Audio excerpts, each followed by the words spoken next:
বাঙালি চিত্রশিল্পী হিসাবে কলকাতার বাইরে বাণিজ্য নগরীতে আপনার ছবি প্রদর্শিত হচ্ছে জুহু আর্ট গ্যালারিতে। সম্ভবত এটাই প্রথম, আপনার অনুভূতিটা জানাবেন। আমার অনুভূতি তো অসম্ভব ভালো লাগছে, কারণ বাংলার বাইরে এরকম একটা সুপ্রাচীন একটা ঐতিহ্যময় আর্ট গ্যালারি, জাহাঙ্গীর আর্ট গ্যালারিতে বম্বে আর্ট সোসাইটির যে 132তম আর্ট প্রদর্শনী সারা ভারতবর্ষের, সেখানে আমার দুটো বড় আর্ট ওয়ার্ক প্রদর্শিত হয়েছে এবং সেটা প্রশংসিতও হয়েছে। এটা আমার কাছে একটা বড় আবেগের বিষয় যে বাঙালির ভারতবর্ষের মানে মহারাষ্ট্রে পদার্পণ, মহারাষ্ট্র বিজয়। আপনি যেমন বাঙালি হিসাবে আপনি গর্ববোধ করছেন, তেমনি অন্যান্য বাঙালি চিত্রশিল্পীদের কাছে আপনি অনুপ্রেরণাও বটে। সেই বিষয়টা নিয়ে যদি কিছু বলেন। দেখুন, একটা জিনিস সবসময় মাথায় রাখতে হবে শিল্পীদের কাছে, যে আমি বাছবিচার করলে শিল্পীর চলবে না। সে সমস্ত রকম আর্ট এক্সিবিশন, সমস্ত রকম আর্ট ওয়ার্ক এবং সমস্ত রকমের শিল্পকলাতে তাকে অংশগ্রহণ করার মানসিকতা থাকতে হবে এবং সেই মানসিকতার জন্য একটা সুচারু প্ল্যানিং তার থাকতে হবে, যে আমি দিনে অন্ততপক্ষে আমার দৈনন্দিন কাজকর্মের সঙ্গে যে কাজের সঙ্গে যুক্ত থাকুক না কেন, আমি যেমন আমার একটা ভীষণ চাপযুক্ত কাজের জায়গা আছে, তার মধ্যেও আমার দৈনন্দিন প্ল্যানিং, বার্ষিক প্ল্যানিংয়ের মধ্যেও শিল্প চর্চার সময়, ক্ষণ এবং তার ধারাবাহিকতা বজায় রাখার প্ল্যানিংটা অবশ্যই রাখতে হবে। যদি রাখা যায় তো আমার মনে হয় আমি যেভাবে কিছুটা বেশ অল্প অল্প করে সাকসেসের জায়গায় পৌঁছেছি, অন্যের মনে বা বড় বড় প্রতিষ্ঠানদের মাপকাঠিতে জারিত হয়ে তাদের কাছে স্বীকৃতি পেয়েছি। আসতে গেলে আপনার কি কি বিষয়ের উপর গুরুত্ব দিতে হবে যদি বলেন। প্রথম কথায় আমরা একমুখী হয়ে যাচ্ছি, নিজের ভেতরে অন্তর্মুখী হয়ে যাচ্ছি। কেন? আগে তো বলতো একটা ছেলে ইন্ট্রোভার্ট, এখন মোবাইল তাকে আরও ইন্ট্রোভার্ট করে দিচ্ছে।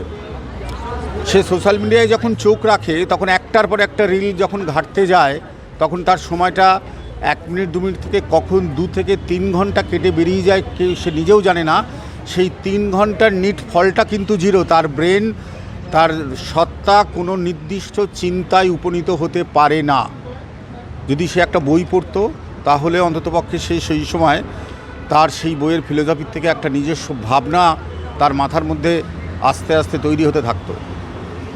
তো আজকে আধুনিক জগতে যেমন মোবাইল, আর্টিফিশিয়াল ইন্টেলিজেন্স, টেকনোলজি যেমন দরকার, তেমন আর কুফল হিসাবে মানুষের শিল্প সত্তাকে, বাঙালি বা জাতির শিল্প সত্তাকে ভেঙে দেওয়ার জন্য যথেষ্ট। সেই জায়গা থেকে দাঁড়িয়ে আমাদের একতাবদ্ধ হতে হবে এই জায়গায়, যে আমরা যেন শিল্পী সত্তাকে প্রত্যেকটা মানুষের ভেতরে জাগিয়ে রাখতে পারি। তার জন্য চেষ্টা করতে হবে, নিরলস পরিশ্রম করতে হবে সেই শিল্পের জন্য, এবং একটা সরলতা, একটা নিজস্বতা সবসময় তার মধ্যে বজায় রাখার চেষ্টা করতে হবে। তাহলে পশ্চিমবঙ্গ সরকারকে উচিত নয় কি পাঠ্যসূচিতে এই? অবশ্যই উচিত যে আমাদের ছোটোবেলায় বা আমাদের সময়ের যে স্কুল কলেজের জায়গাগুলোতে, আর্টের যে জায়গাগুলোতে আমরা দেখেছি, আর্ট কলেজ থেকে শুরু করে বা আমাদের সময়ও, বা আমরাও যে প্র্যাকটিক্যাল কাজগুলো আমাদের সায়েন্স ল্যাবগুলোতে করতাম বা এতে করতাম, সেখানেও আর্টের অনেক ছোঁয়া ছিল। এখন কোথায় সমস্তটাই ডিজিটাইজড এবং ওই পেস্ট, কাট অ্যান্ড পেস্টের জায়গায় পৌঁছে গেছে। তো শিল্প সত্তা তৈরি হতে গেলে তো মানুষের সেই ভেতরের যে ঊর্জা, সেই ঊর্জাটাকে তো বের করে আনতে হবে। তার জন্য দরকার সঠিক প্রশিক্ষণের জন্য দরকার সঠিক অ্যাডমিনিস্ট্রেশনের সেই সিলেবাসকে জনসমক্ষে এনে ফেলা।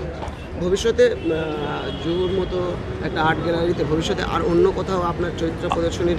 আমার জাহাঙ্গীর আর্ট গ্যালারিতেই আছে একটা, এছাড়া উত্তরপ্রদেশ এবং গুজরাট এবং রাজস্থান, এই 3টে জায়গাতেই কথা চলছে। তাদের সেখানকার শিল্পীদের সঙ্গেও কথা চলছে।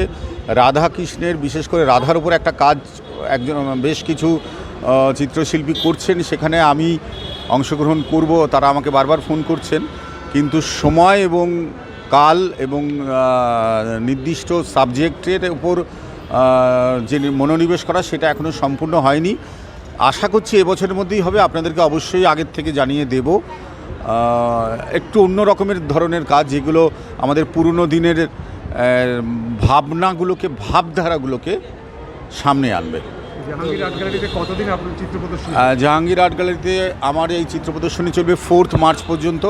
তারপরে ওনারা এই টোটাল চিত্র প্রদর্শনীটা বম্বে আর্ট গ্যালারিতে নিয়ে যাবেন, সেখানে 1 মাস ধরে এই চিত্র এবং সমস্ত শিল্পকলা প্রদর্শিত থাকবে। আপনার তো এই মুহূর্তে চিত্র প্রদর্শনী কলকাতা আর্ট গ্যালারিতেও চলছে। তো এত ব্যস্ততার মধ্যে যে আপনি এখানে এসেছেন এবং আপনি কি আবার মানে নেক্সট অনুষ্ঠানের মধ্যে কি আপনি আসতে পারছেন? নেক্সট অনুষ্ঠানে এই মুহূর্তে বলতে পারছি না, আমি কালকে কলকাতায় ফিরে যাব। আজকে ফেরার আর সুযোগ হবে না, তো কালকে ফিরে যাওয়ার পরে আমার ওখানের এক্সিবিশন 3 জানুয়ারি পর্যন্ত চলবে, রবিবার পর্যন্ত। সেখানে আরও অনেকে আসবেন। আইএস অ্যাসোসিয়েশনের প্রেসিডেন্ট পশ্চিমবঙ্গের, তিনি তার সমস্ত কালিগদের নিয়ে আসবেন। শুনেছি আরও বেশ কিছু লোকেরা আসবেন, তারা মেসেজ করেছিলেন।